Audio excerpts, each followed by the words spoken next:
Qirqoyoqlar 100 tangaga sotildi. Asalari uyasi ham 100 tanga bo'ldi. Uyga borib bu pullarni xotinimga beraman. Xursand bo'lganidan o'pib qo'yadi. Yangi ma'lumot. Tog'da yovvoyi tulki paydo bo'ldi. Uni darhol tutish kerak.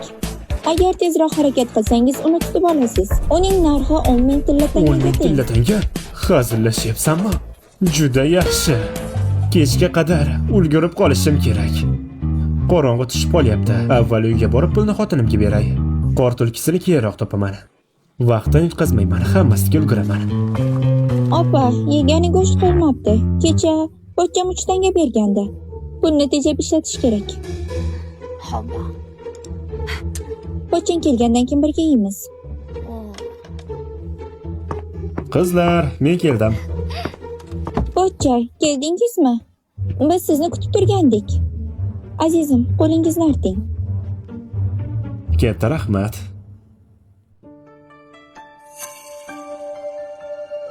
Uyga kelsam issiqqina ovqat ham bor. Oldimda shunday mehribon xotinam va ajoyib singlim Pochcha, bor. asalari uyasini sotdingizmi? Ikkita yangi mato nima uchun? Bu ikkalangizga boshida tikuvchiga tiktirmoqchi edim, lekin o'lchamingizni bilmasdim.